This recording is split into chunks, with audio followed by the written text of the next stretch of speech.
సంస్కృతి ఒక్కటున్న ప్రదేశం రత్న గర్భ పేరుగన్న భారతదేశం. ఒకే జాతి సంస్కృతి ఒక్కటున్న ప్రదేశం రత్న గర్భ పేరుగన్న భారతదేశం. తిరుపూర్య చరితులున్న ఆలయ శిఖరం, తిరుపూర్య చరితులున్న ఆలయ శిఖరం, సత్యధర్మ శాంతులున్న ప్రేమ కుటీరం, సత్యధర్మ శాంతులున్న ప్రేమ కుటీరం. భారతదేశం మన జన్మ ప్రదేశం, భారత ఖండం ఒక అమృత భాండం. కోయిలమ్మ పాడగలదు జాతీయ గీతం, కొండ కోణ వాగు పాడు సంస్కృతి గీతం. కోయిలమ్మ పాడగలదు జాతీయ గీతం, కొండ కోణ వాగు పాడు సంస్కృతి గీతం. గుండె కలుసుకుంటే సమరస భావం, చేయి కలుపుకుంటే సమరస భావం. చేయి కలిపితే ప్రగతుల తీరం, చేయి కలిపితే ప్రగతుల తీరం. భారతదేశం మన జన్మ ప్రదేశం, భారత ఖండం ఒక అమృత భాండం. 80వ స్వాతంత్ర దినోత్సవాన్ని పురస్కరించుకుని విశేష తెలియజేస్తుంది. అది అందరూ కూడా నాన్న రే మాట్లాడకుండా వినాలి.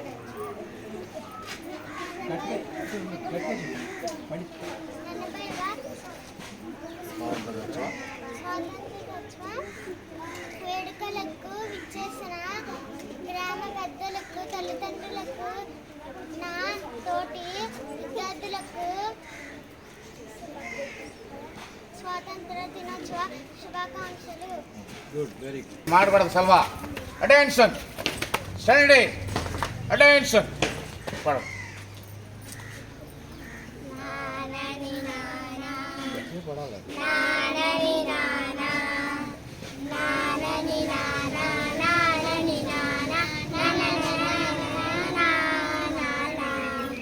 దేశం మనదే, తేజం మనదే, దేశం మనదే, దేశం మనదే, ఎగురుతున్న జెండా మనదే, నీతి మనదే, జాతి మనదే, నీతి మనదే, జాతి మనదే, ప్రజల అండదండ మనదే. అందాల బంధం ఉంది నాలో, ఆత్మీయ రాగం ఉంది గాలిలో. ఏ కులమైనా, ఏ మతమైనా, ఏ కులమైనా, ఏ మతమైనా, భారత మాత సొగలే లేరా.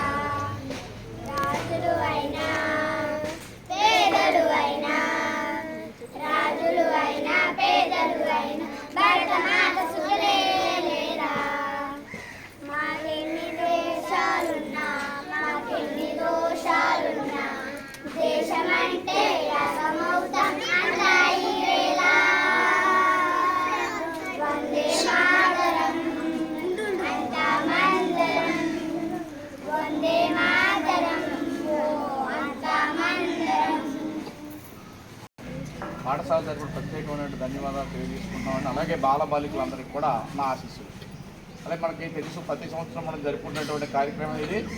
దీని గురించి మళ్ళీ ఒకసారి మనం నాన్న విద్యార్థులందరూ తెలుసుకోవాల్సిన ఆవశ్యకత ఉంది కాబట్టి 2 విషయాలు మనం తెలుసుకుందాం, మాట్లాడుకున్న తర్వాత మరి గ్రామ పెద్దలు అందరూ కూడా మీకు మరి శుభాశీస్సులు తెలియజేస్తారు.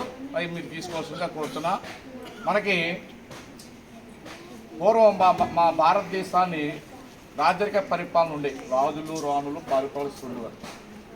ఆ తర్వాత ఏమైందంటే కొంతకాలానికి చాలా దేశాలు ఫ్రెంచ్ వారు, డచ్ వారు, వీళ్ళందరూ కూడా ఫ్రాన్స్ వారు వాళ్ళందరూ కూడా ఇచ్చేసారు. చివరిగా 16వ శతాబ్దంలో భారతదేశానికి బ్రిటిష్ వారు, వాళ్ళని ఇంగ్లీష్ వారు అంటారు, అలాగే తెలుగు వారు, కల్లోలు అంటారు సరే, వాళ్ళు పరిపాలనకు వచ్చారు భారతదేశానికి. అప్పటికి వాళ్ళు ఏ ఉద్దేశంతో వచ్చారంటే వ్యాపారం చేసుకోవాలంటే నల్లమంది వ్యాపారం, మత్తు వ్యాపారం అంట. ఆ వ్యాపారం చేసుకోవడం కోసం భారతదేశానికి వచ్చి అప్పటికే మన దేశంతో పాటు చిన్న చిన్న రాజ్యాలుగా ఉండేది. ఆ రాజరిక సంస్థానాలు రాజ్యాలుగా ఉండేవి. మరి వీళ్ళ మధ్య అనైక్యత ఉండేది, ఐక్యమత్యం ఉండేది కాదు. దీన్ని ఆసరాగా చేసుకుని బ్రిటిష్ వారు ఏం చేశారంటే ఒకరికి మధ్య ఒకరికి కలహాలు పెట్టి అలాగే వాళ్ళ ఎవరికి ఒకరు సపోర్ట్ చేయడం, ఆ విధంగా మెల్లగా 16వ శతాబ్దం వచ్చేటప్పటికి భారతదేశాన్ని మొత్తం అంతా కూడా వాళ్ళు హస్తగతం చేసుకున్నారు. మన భారతదేశంలో సంపదలంతా కూడా మరి రైలు మార్గాలు వేసి సంపదను తరలించిపోవడానికి రైలు మార్గాలని కూడా కొంత అభివృద్ధి చేశారు.